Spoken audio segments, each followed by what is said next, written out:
Salut, David Wallman here. I finally have the result for the Palmer Junction contest. The winner will receive the Palmer Junction. The Palmer Junction allows you to record your tube amps without the need of miking them. Before I give you the result, I want to remind you a little bit about the rules. This was a different type of contest. It wasn't really a guitar contest per se. A complete beginner could have won this. Remember the rules? Yeah, just try to remember. Download the backing track, record yourself playing over the backing track, but here's the catch. You need to grasp my attention right away. The intro was really the most important thing. After listening to all the entries, I selected 8 that would make it to the next round. Once I had these 8, I took a break, came back to it, and there was one that just stuck to my head over and over, and I just couldn't get it out of my head. That's going to be the winner. But I want to talk about these 8s because I think there's something that we can all learn from these 8 players who made it to the next round. One of the players who made it to the final round was Tom Richardson.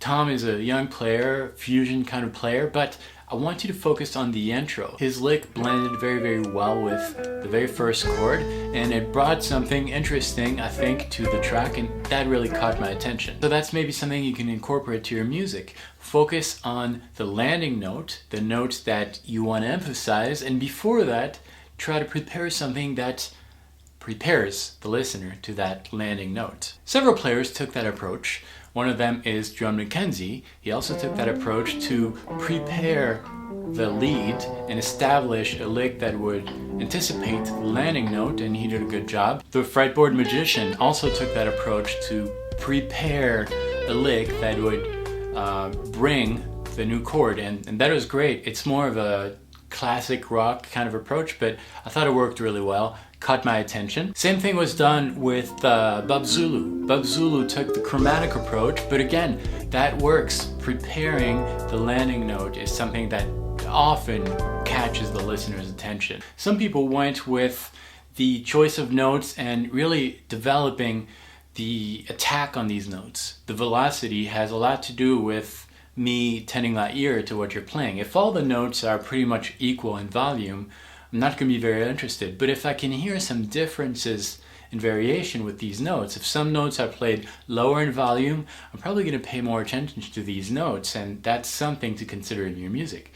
Agi87 did that in his take in the first few bars. If you listen, there's a really nice element of velocity brought to these notes, the way you attack these notes, that really caught my attention. Another player took the same approach, and that's Ibanez Guitarist 87.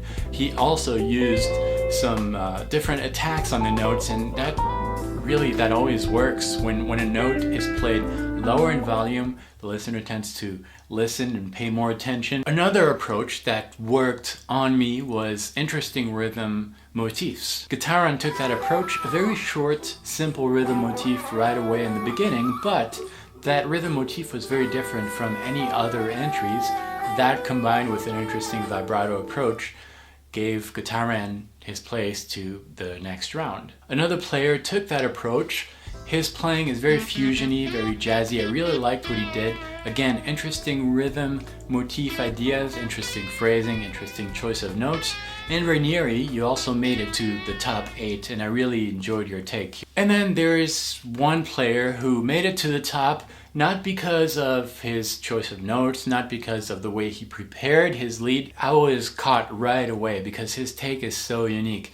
Everything he touches is just so different. He really thinks outside of the box. You love it or you hate it, but it does leave an impact. I love his playing. Kramadeva made it to the top 8 because no one plays like him. No one thinks about these.